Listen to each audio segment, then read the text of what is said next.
prompt them where they want to see greater cooperation, greater coordination. Because let's be honest, the success and improvement of one organization, especially in the context we're in, all of you have interests in the Black Sea region and then into Asia and further east. So the improvement and success of one organization will mark the improvement and success of all your organizations. That's the benefit of working together and being efficient in cooperation and coordination. So I'm going to start with that. Let me introduce, first of all, my panel. And immediately to my left here is Zineda Grechania.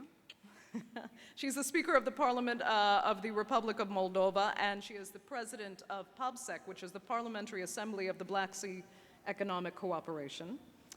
Next to her, Hadis Suleymanpour, who is the Secretary General of the Economic Cooperation Organization. We have Michael Christidis. He is the Secretary General of the Organization of the Black Sea Economic Cooperation.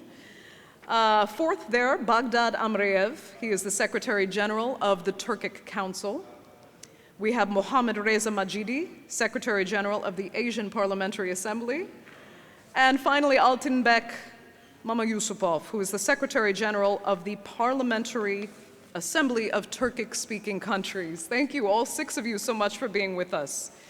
So I'll start here with Zineda, with that very question that I asked, to please address your organization's specific efficiency and coordination challenges, the problems you've had, and where and with which organizations or governments would you like to see more cooperation in order to help your organization run as efficiently as possible? Go ahead.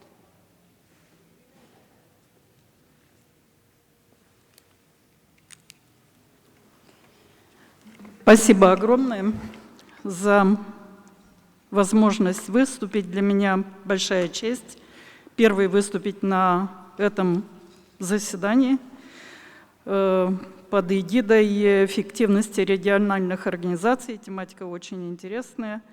И я думаю, что в рамках международных и региональных организаций обеспечивается правовая основа для сотрудничества, а также необходимые механизмы для преобразования решений в конкретные действия. Они являются ценными платформами для ведения более тесного общего диалога, а также для укрепления сотрудничества между различными государствами.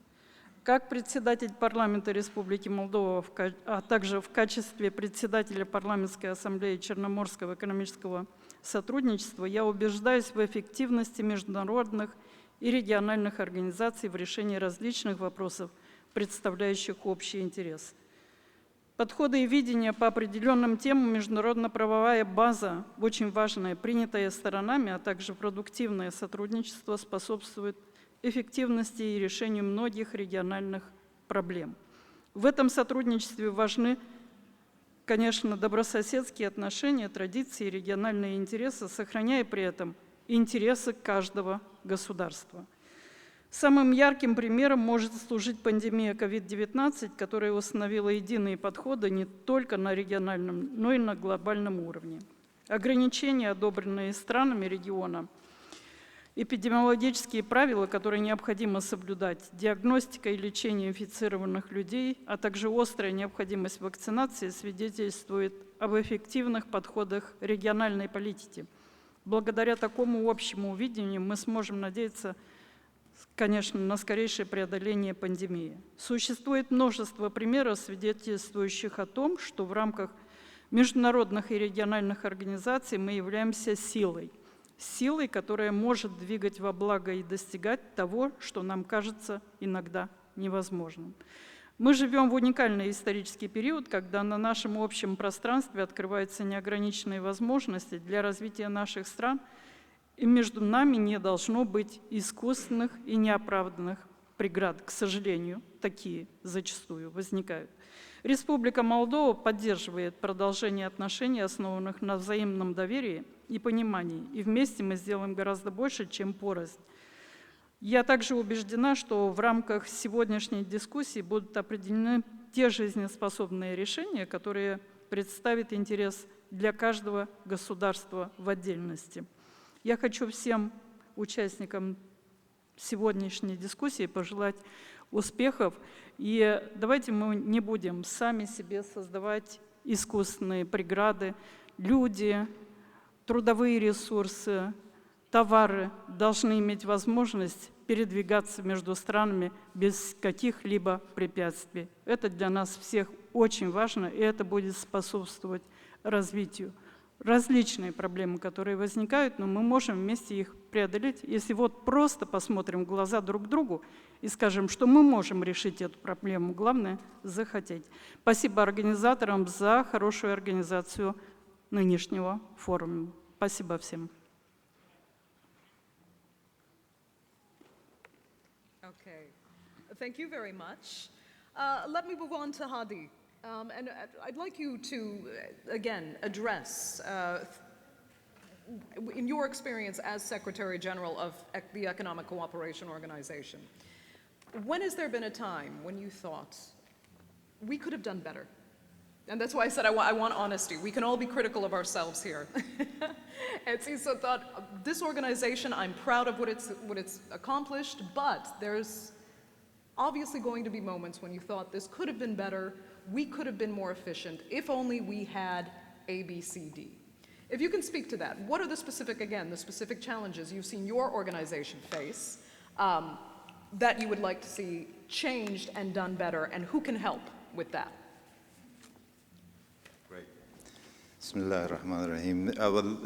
First of all, thank you very much, Madam Moderator, Madam Speaker, colleagues in panel.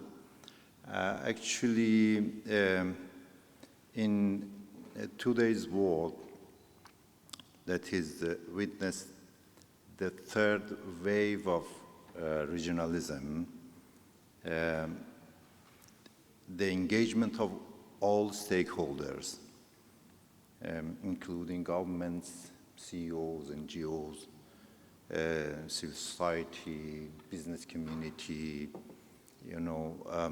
academia, celebrities, all these stakeholders at regional level.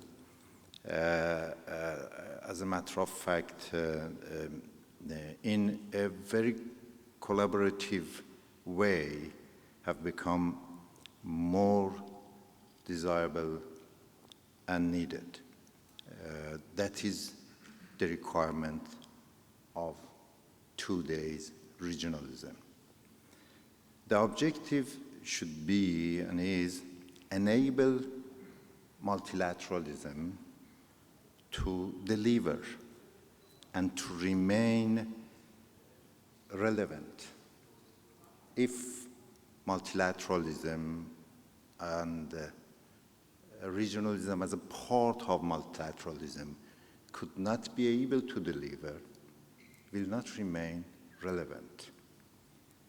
In this context, the role of regional organization is equally important as those of international institutions. So, regionalism, dear friends, in its first wave, addressed the somehow post-colonial order and Burton Wood's provisions, such as regional arrangement or developmental issues. All of you are aware, at that time, after the Second World War, the main topics on the agenda of international organization, including regional organization, was regional arrangement and then developmental issues. The second wave of regionalism raised to address some repercussion of globalization to the national economies as well as regional economies. At that time, regionalism also should cope with the transition in world order, particularly after the collapse of bilateral or bipolar system and dealt with socio-economic needs of the region. So the second wave actually addressed socio-economic issues of the region. First wave was about regional arrangement and developmental issues. Second wave mostly addressed the issues related to socio-economic matters of the regions. Now, the third wave is about to address some global crisis. We are in the era of the third wave of the globalization and theorization of the of regionalization, I'm sorry. So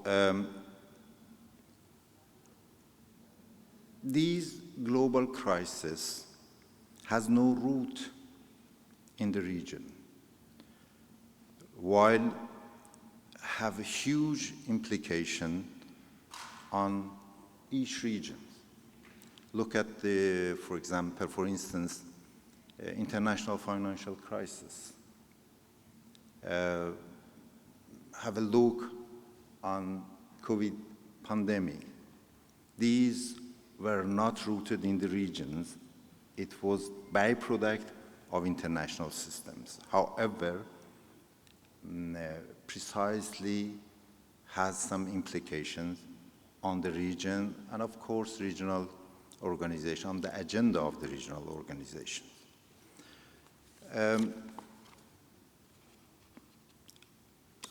So by this, I think I can go back to your answer and says that the effectiveness and efficiency of regional organization depends on providing their member states with proper response to this kind of international crisis.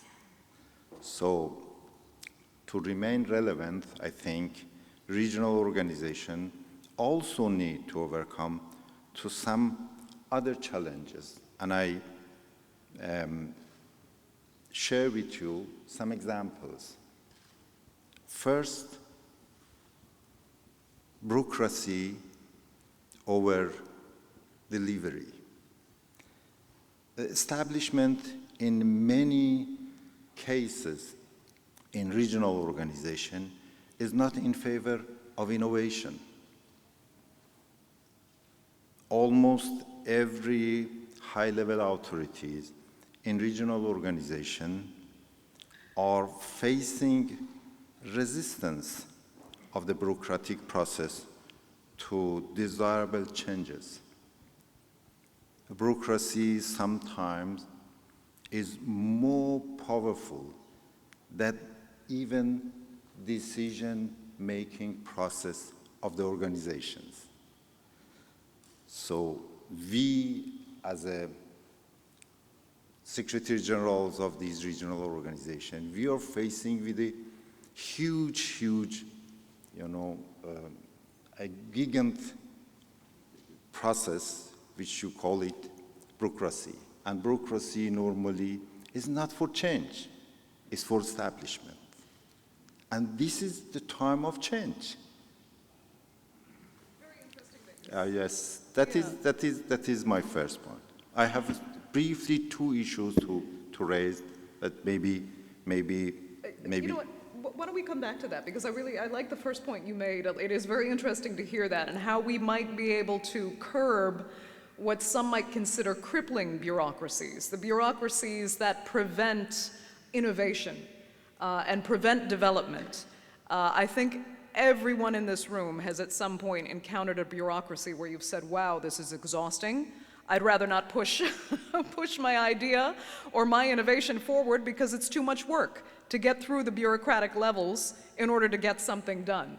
I do want to touch on that. I think that is extremely important, especially when we're talking about increasing efficiency. But we only have an hour, and I have 6 panelists here, and I'd like to get to Michael as well, and our other 3. Michael, talk about first where you've seen the specific challenges. I mean, we heard Hadi say bureaucracy has been a challenge. We need to work on that. Is that something you agree with as well? And it was specific to your organization, where have you dealt with the biggest hindrances? Well, thank you very much. First of all, I would like also to thank Minister Çavuşoğlu and the organizers for this very pertinent and timely event. I hope it evolves into a very, very important forum for the exchange of views and good practices on all these very important issues that we have to face today. It's a privilege and an honor for me to be invited here, and I will be delighted to tell you my opinion, because after 6 full unforgettable years as the Secretary General of the Black Sea Economic Cooperation Organization, I have first of all to be reporting to my ministers on the 30th of June because my mandate is finishing then. But I would like to say that in the line of thought, I would question myself if regional organizations are actually necessary or even useful. Why I say that? Because sometimes we see too many of them, and we see a lot of overlapping and repetitive activity, which is how can I say, we are just throwing away resources, time, and money. Now, the Black Sea Economic Cooperation Organization, allow me to say, is a very peculiar organization on the international scene. Why? Because it is not a homogeneous group of member states. We have member states who do not maintain diplomatic relations, and we unfortunately have member states which have huge, very serious bilateral problems. And we cannot hide from the fact that all these bilateral problems are casting their shadow on the performance of our organization. Of course, we are called an organization which is mainly promoting the economic cooperation among our member states and beyond. But what nowadays is purely economic and does not have a political dimension to it? So, answering to your very concrete question, Madam, I would say, and I'm not necessarily referring only to the BISEC organization, that in order to have a successful and really performing international organization, the first thing you need is the political will, the political commitment of the member states. I say this because many times participation of a state in a regional organization takes place just for the sake of participation, only because neighbor X is there or because neighbor Y is not there. So political commitment and political will. The second factor for me, which is indispensable, is a greater sense of ownership towards the organization and a greater trust in it. Member states should show trust in the potential of the organization to fulfill the aims and the objectives of this organization. And sometimes this sense is missing. Then there is, of course, also the human factor. What I mean by human factor, and this touches perhaps the title of the forum altogether about new forms of diplomacy. You have to have qualified, mature, experienced persons involved in this procedure, because regional cooperation should be a ground where qualified and mature personalities are engaging in a, let me say, sincere dialogue with focused objectives. And they don't see this, let me say, meetings as a ground for personal or other experiences. I believe that this is very, very important. Then another factor which is very, very important is innovation. we should be able to introduce innovation in our regional organizations, and we should be able to adapt to the changing times. I'll give you an example. When the BISEC was established, because of these issues among the member states, there were so many safety valves included in the statutory documents of our organization that the decision-making that you mentioned has become very cumbersome. And of course, all the initiative lied with the member states, which is of course very understandable. But today we find out that the locomotive of a regional organization is a well-staffed and experienced secretariat that will lead the way. Because we have, in the BISEC organization, established so many working groups. We have held so many meetings that eventually we got trapped into a vicious circle. Too many meetings, less tangible results, less interest in the meetings, less participation. So whatever the BISEC organization does today is the result of a secretariat that has been slowly taking the role of the locomotive in this organization. But in essence, this is contrary to our statutory documents. So we have to adapt. This is very, very important. And I hope I gave you some of the reasons why regional organizations there is another issue that I have to tackle also. And this is, we have to avoid double talk. Double talk and double standards. I have sometimes the feeling, and I am ready to admit it also during some of the meetings of my organization, that words have lost their meaning. They have lost their weight. And why did they lose their meaning and weight? Because they don't change anything. The situation remains as it was. We are discussing over and over again the same issues, and we are inching forward in a very, very small and, let me say, timid pace, which is not the pace that our founding fathers, when setting up the organization, dreamt of. So thank you for giving me the opportunity. No, Michael Christidis, really, thank you so much for your honesty. That's actually exactly what I was looking for, because you said what could be some uncomfortable things, but they are true. And in order to make organizations more efficient, this is exactly what has to be addressed. I mean, the question you're asking, are regional organizations actually useful, or are they only successful at creating that crippling bureaucracy that Hadi actually alluded to? We have to be honest about that. Bilateral problems between member states that you mentioned, casting a huge shadow over the entire organization and actually hindering the very important work that's meant to be done. And so often you'll see people don't want to address the elephant in the room because it makes their jobs challenging in an entirely different way, and instead they kind of become more passive, sit back, just let it happen, and again, stifle the innovation and the actual productivity that these organizations could offer. So much to talk about there, but I just would like to let our last three panelists get their thoughts in. So go ahead, let's move on to the person next to you, that's Baghdad Amreev. Your thoughts, the challenges, what needs to be addressed, really, to make these regional organizations more efficient and to stop them, more importantly, from becoming obsolete?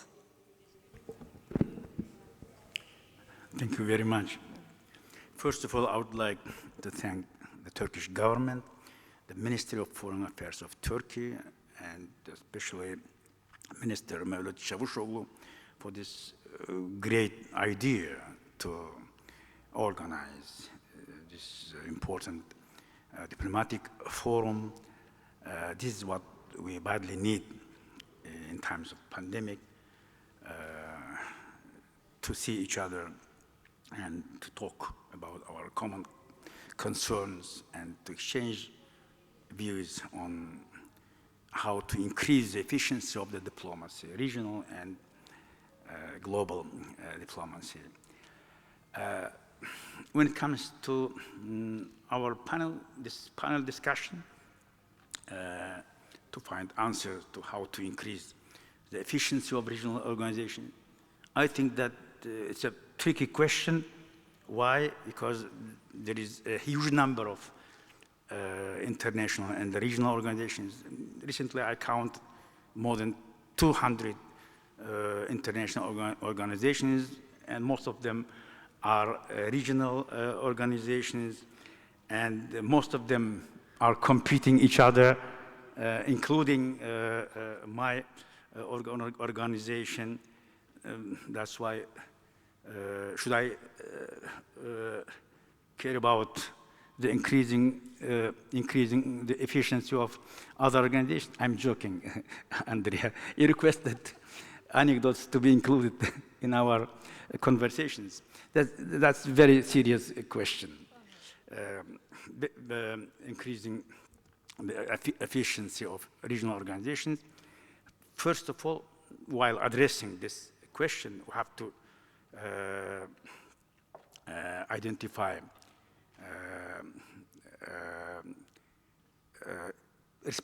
efficiency and responsibilities of regional and global organizations. Regional organizations, you know, the efficiency and responsibility of regional organizations dependent on what the members of those organizations design for them.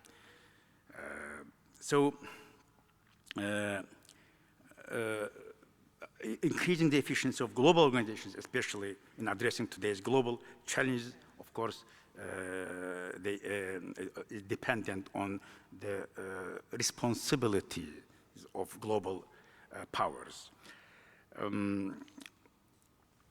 Turkey Council, as a regional organization, is a small organization in terms of number of members. We have only 6 countries as members, but it is a big organization in terms of representing a huge Turkic-speaking community in the world.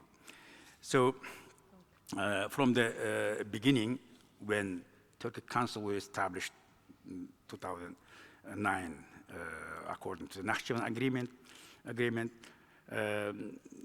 it has gradually increased its role both in its region and globally, and has started to reflect the will of Turkic states to develop and strengthen cooperation in many fields, ranging from politics, economic, cultural, cultural, How successful in the recent have you been, years.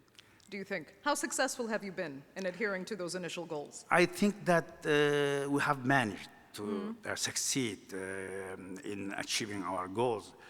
First of all, the cooperation between our member states has increased considerably.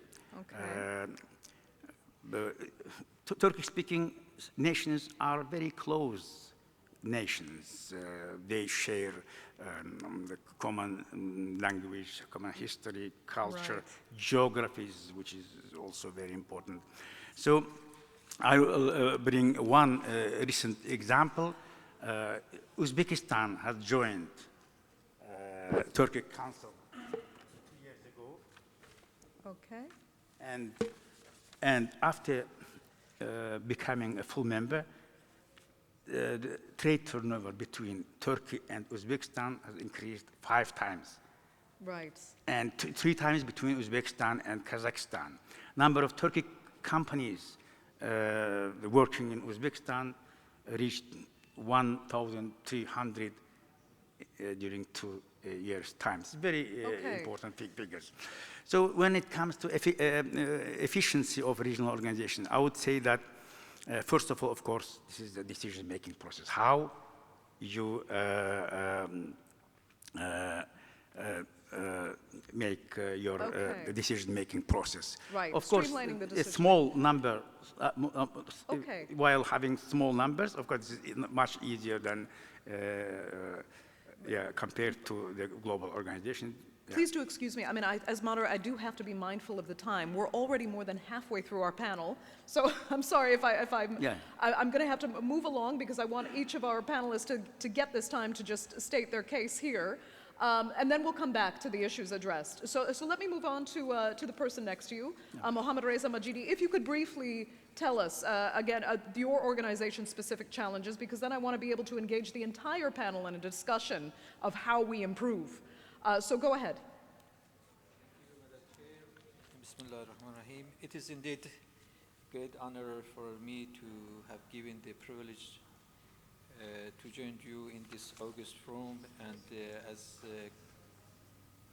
my capacity as the Secretary General of the Asian Parliamentary Assembly with membership coverage of 44 parliaments in the vast continent of Asia, to share some ideas with you about such a significantly sensitive issue at this crucial juncture.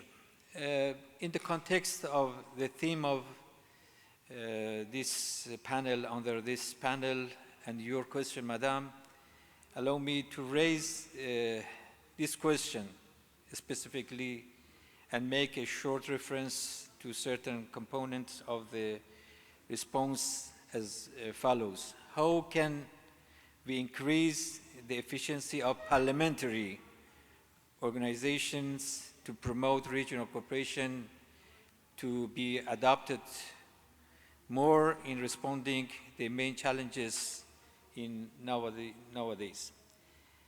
But before, I need 2-3 minutes as an introduction to answer to this question: why parliamentary diplomacy? Why regional parliamentary diplomacy? Many colleagues, many academicians, many students, as academician also in my university, many ask why the government was there, why parliaments? Recent decades witnessed, as you were aware, new approaches to diplomacy and many types of diplomacy, various approaches to diplomacy as complementary diplomacy, parallel diplomacy, and these words we hear a lot today.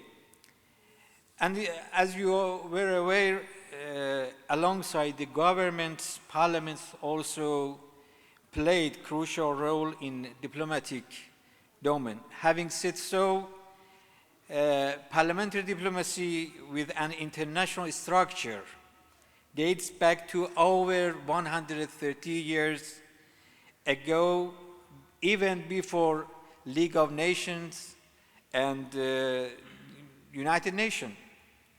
I mean, Interparliamentary Union based in Geneva. And we have many, many regional parliamentary organizations in different regions in the world.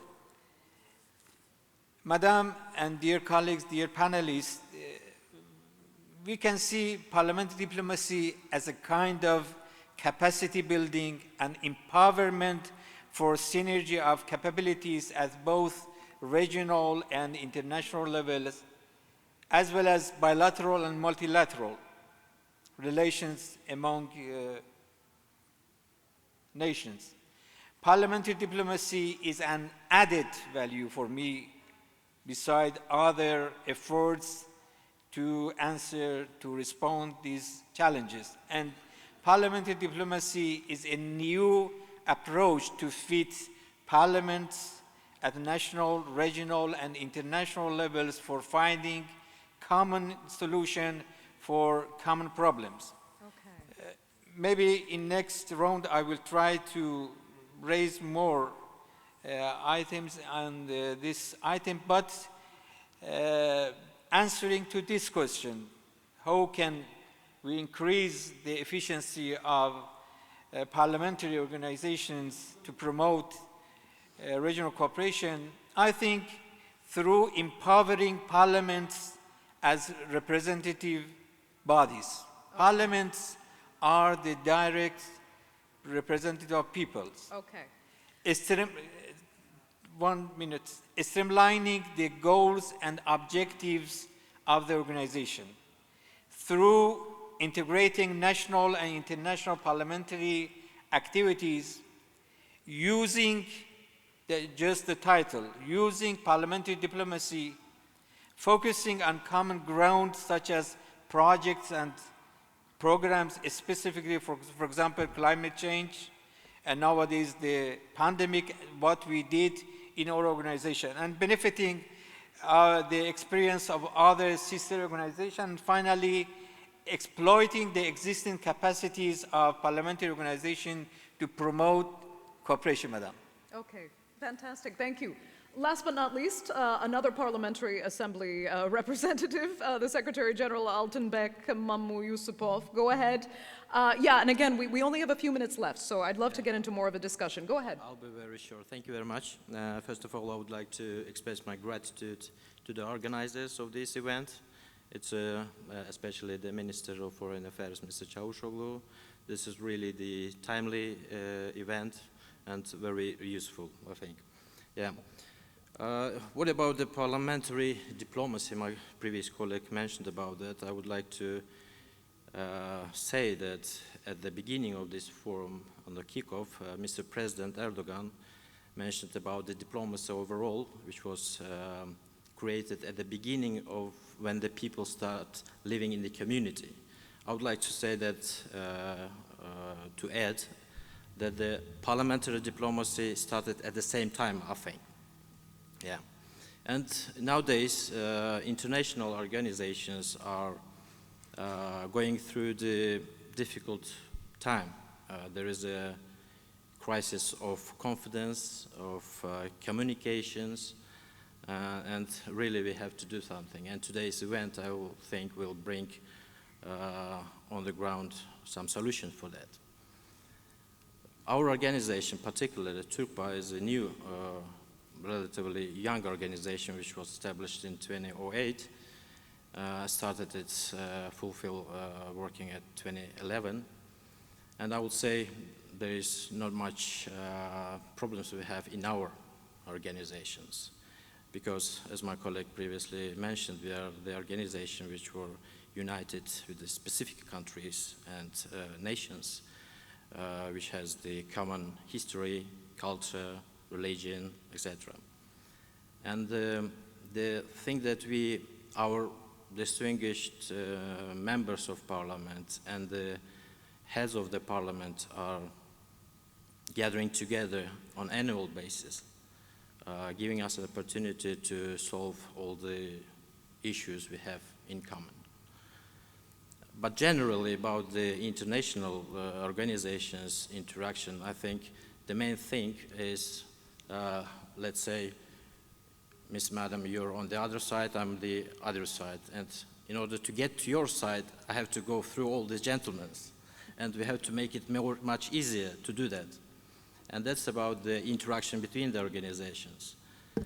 Today, we are having on this panel the organization which are having a good relation with the Turkpa especially.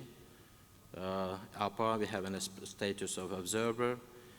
PAPSEC, we are very close in interaction with the Parliamentary Assembly of Black Sea, economic cooperations. Turkey Council is our main organization of Turkey cooperations. And Turkpa is, of course, the legislative dimension of that cooperation, which gives support for the initiatives which are taken on that level. Okay, thank you so much. Thanks. Okay, at this point, I'd really like to start more of a conversation between all of you, and I think I want to go back to a core point that was made here, and how do we curb? In every organization, we know there will be bureaucracy. Sometimes bureaucracy, in fact, often bureaucracy slows things down. So to become more efficient, we have to ask how we curb counterproductive bureaucracy. How do we streamline our efforts in order to be productive, in order to encourage innovation and to get more done? Do we, Michael, I'm going to come back to you about this. Do we have to really have the hard conversations about which individuals in our organizations, which jobs in our organizations, which postings actually add value and which ones don't. Does this come down to really sitting down and talking about who needs to stay, who needs to go, what needs to stay, and what needs to be cut? Michael Chrysidis, go ahead. Okay. Thank you, Madam. Well, I believe I expressed my view in the sense that I believe that straight and sincere talk and the human factor, as I said, are imperative. There is no doubt in that, and before I go on, I would very much like to not leave the impression that the BISEC organization is to be blamed or has not rendered all that was expected from it. Perhaps not all that was expected from it, but I believe that the Black Sea Economic Cooperation for the last 28 years, because it was established in 1992 as a platform, it has really served as a, I would say, precious platform for dialogue and understanding. It was a very, very valuable vehicle for the implementation of concrete projects.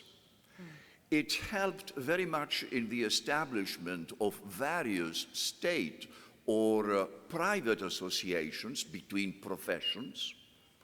And at the end of the day, it has served as a very, very valuable first-level mechanism of confidence building.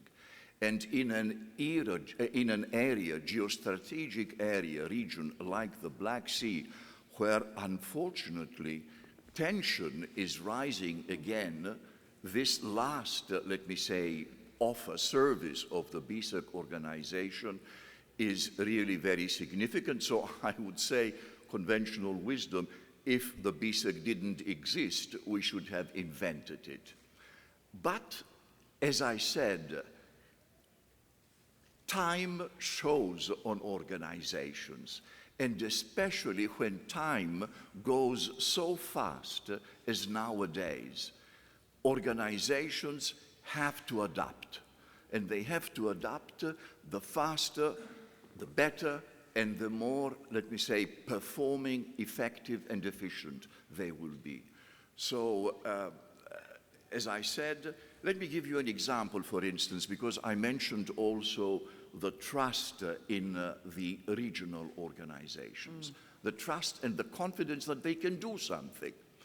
COVID-19, one of the sectors which was more hit was tourism. So, in the Secretariat, we immediately thought, let us bring the interested member states together and have them agree on a set of measures, safety measures, health measures, you name it, so that we can agree on this set and be the first to revive even small flows of tourism among our member states, because they are all neighboring states, and the revival of tourism will start from your neighbor and from inside. It will not start from the transatlantic visitors. Unfortunately, we were unable to convince our member states. They preferred, each and every one of them who was much more interested in tourism, to go from capital to capital to establish bilateral agreements and relations, instead of saving money and perhaps even efficiency by doing it together through the BISEC organization. So more trust in the organization itself will help the organization play the role everybody expects it to play. Do you think, though, there's an issue with actual trust, or is there an insistence that I can just do it better? If I bypass all the players involved and go straight to what I think is the source, maybe I'll get the job done faster. I mean, we're talking about the bureaucracies that can sometimes cripple the fast movement that we're looking for, especially in a time of crisis like COVID. We want to see things done fast. We had to address needs quickly as a global community. And if someone sees, wait a minute, going through this organization is going to take me 10 times longer, I'd rather go straight through to the person that I'm looking to deal directly with and get it done. Again, then we're looking at the relevance of these organizations. So how do we, and raise your hand who'd like to talk about this, because this is about, again, making these organizations more efficient. How do we make them work in a way so that their member states won't go to those bilateral contacts? They'll give the entire organization a chance to get it done.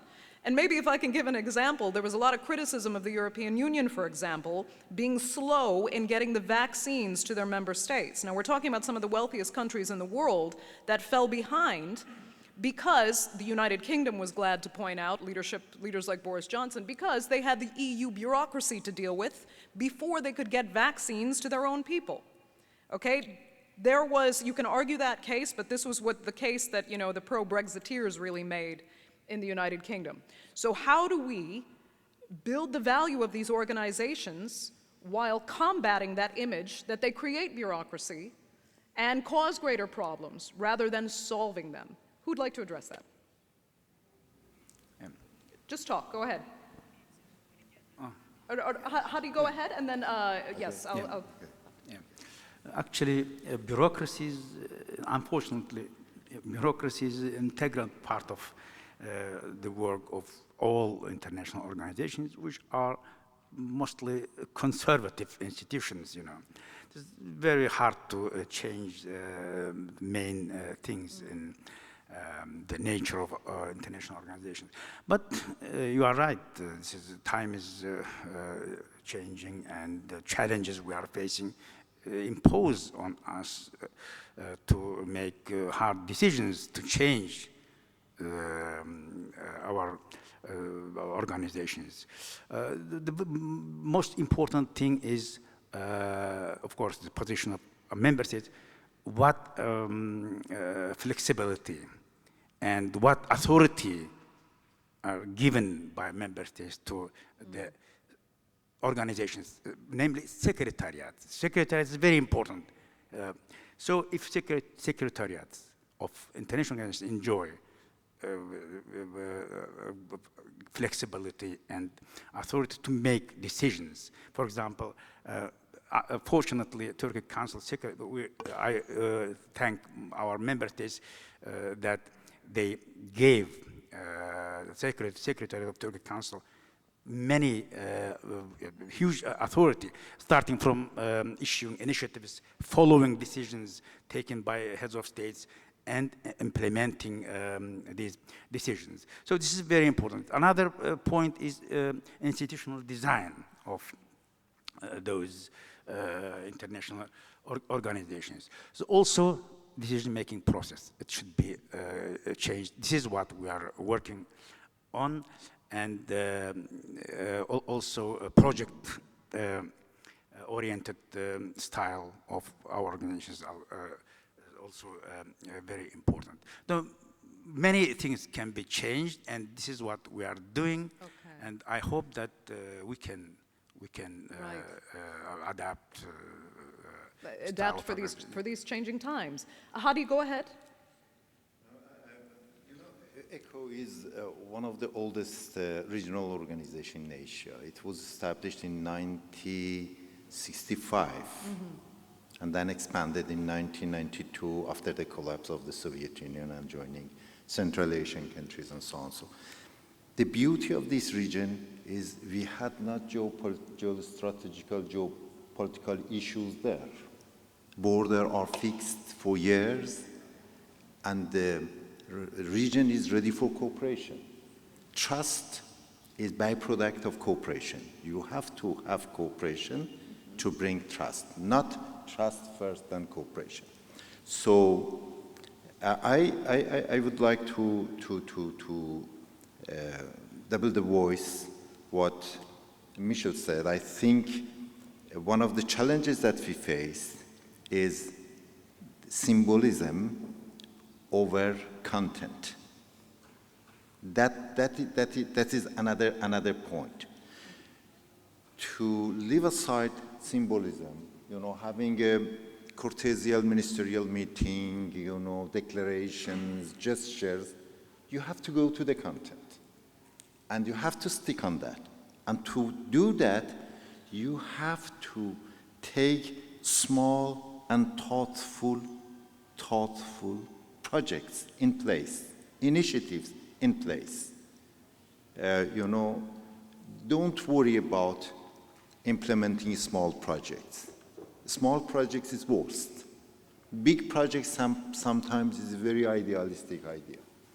Second thought that I want to share with Michelle is that, a kind of enhancement of the ownership. If all member states feel the same situation, legal situation, as well as the same situation in decision-making process, then they will engage, and you don't need to make bilateral arrangement when you have a platform for multilateralism. One thing that I want to reaffirm or echo from Baghdad, I think it's very much related to the issue of working on geoeconomy and geoculture. They are successful in some sense because they have the platform of geoculture. We are, in some sense, we are successful. We moved many obstacles ahead, and we have new opportunity for cooperation in our region because our platform is geoeconomy. We are talking about the economies. When we have summit, when we have ministerial meeting, that would be the platform. So my suggestion is go for project-oriented approach, go for reform. Reform is against the bureaucracy, is against the establishment. Time to time made adjustment in your organization and move forward. That's the way that I think it was to work. Thank you. Go ahead, Altunbek. Yeah, thank you. As I mentioned before about the parliamentary dimension, I think there is important the involvement of the parliamentarians in order to overcome the bureaucracy. What's the bureaucracy? Bureaucracy is the path between the initiatives and making a decision. There's several people or organizations or ministries, bodies, official bodies. But the parliamentarians have competence to overcome those steps. And they have a platform, tribune, in their relative parliaments to initiate that, any kind of initiatives and to deliver it directly to the people and the governments as well. That's why the parliamentary dimension in every international organizations is important as well. Thank you. Thank you very much. Zenaida, your comments then quickly? Уважаемые коллеги, я вот послушала всех и подумала, что сотрудничество тут между странами ключевое слово. Давайте зададимся вопросом, для чего создаются эти различного рода региональные организации? Для того, чтобы помочь странам с различным уровнем развития преодолевать совместно различные вызовы. Совместно. И это не должно быть доминация одной страны над другой. Это не должно быть дружба. Я считаю это сотрудничество как дружба между различными странами. И эта дружба не должна быть с кем-то против кого-то.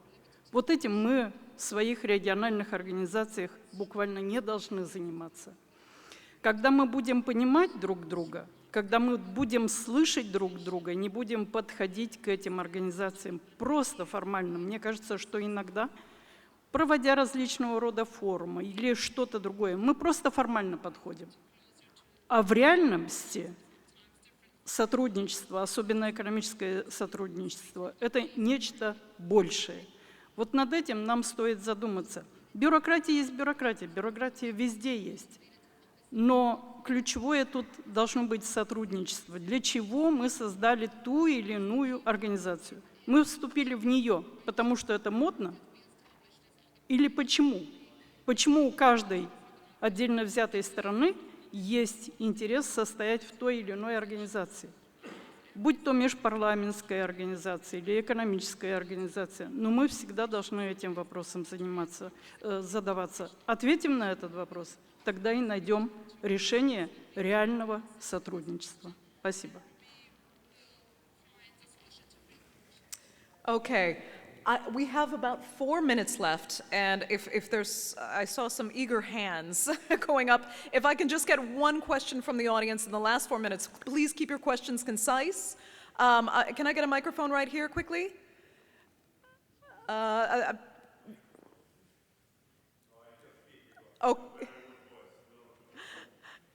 go ahead. I just would like to make some remarks. I would divide cooperation for 3 parts. First, this is cosmetic cooperation, for instance, trading in the border. Second one, implementation of the huge project, for instance, in the field of energy.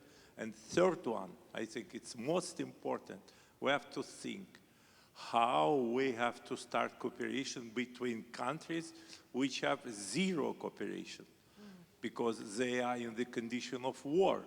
If one country occupies territory of another, how you can have cooperation? You can imagine Second World War. For Nazi came to Moscow and said, Mr. Stalin, let's start cooperation and forget about everything, right? It is possible now. And so how we can do it, it's very seriously problem, and I like very much the idea of my president, Ms. Griciano, why we came into this organization, what do we want? Okay. And for starting cooperation with country who has zero cooperation, I think the decision, resolution of the highest organization like Security Council of United Nations should be implemented.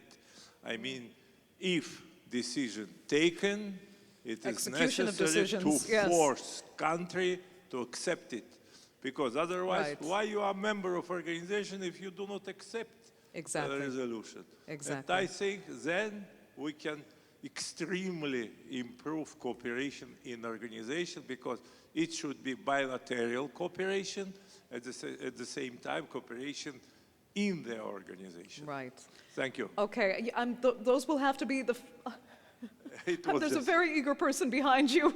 If you can very quickly ask your question, we're last minute. You can hand the microphone to the other participant. Teşekkür ederim Sayın Moderatör Hanım. Benim çok kısa bir sorum var. Artık biliyoruz ki bölgeselcilik çok fazla önemi arttı. Artık dünya tarihine yeni bir çağa girildiğini düşünüyorlar. Benim sorum şu şekilde. Her panelistten sadece evet katılıyorum veya katılmıyorum cümlesini duymak istiyorum. Eğer bölgeselcilik yükselirse ulus devletler çağından bölgeselciliğe geçme bir imkanı doğarsa, işbirliği örgütlerinin daha da arttığı bir dünyaya gelirsek ulus devletler çağının biteceğine inanıyor musunuz? Hepsinden birer tane cevap almak istiyorum. Teşekkür ederim.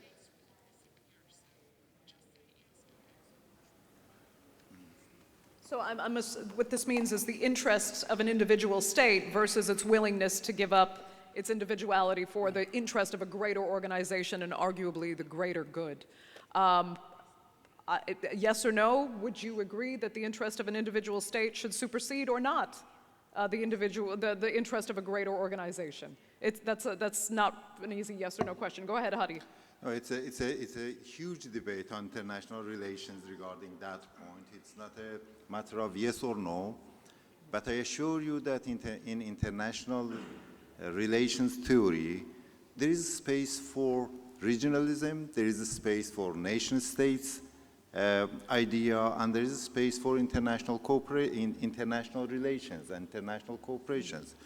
All of these school of thought exist, and all of these school of thoughts, they have cons and pros, and I think with yes and no you cannot define it. But may I seize the opportunity to ask you, as a Madam Moderator, to give us a tip of Antalya Forum to the regional organization. And the tip is that let's have an informative network among ourselves to avoid duplication and to avoid use of energy, time, and money in just one way. It's better to exchange information among ourselves, to be aware about our activities and not duplicate our actions and activities. We'll see if the forum can facilitate that. Michael, go ahead. Final words. Yeah, well, because I asked this question myself on my first intervention, are international organizations useful or not? And I will be answering to the question of the lady, not with a yes or no, but I will try to answer that. International regional organization is a must today. COVID has shown that despite the restrictive measures at the beginning and the very introvert behavior of member states, even in the EU, among the EU members, COVID has shown that we cannot manage alone. 1. 2, whatever the term globalization means, it has changed two very, very important factors, and this is time and distance. So what we today, or what we yesterday thought was regional cooperation is today almost internal cooperation. And third and last, the global issues of today, like climate change, like the pollution of the environment, cannot be solved alone by one country, because these huge global problems do not recognize or respect borders. Thank you. So interesting, because we do see nation states shying away from regional organizations as they look inward to solve their problems, when actually this is a time when we need each other now more than ever, and global cooperation is what's called for. But it's interesting to see the trend move in the opposite direction in too many cases. Okay, we have to wrap it up there. Thank you all 6 of my panelists so much for joining us, and I apologize that 1 hour is a very short amount of time, but it was a great discussion. Thank you, everybody.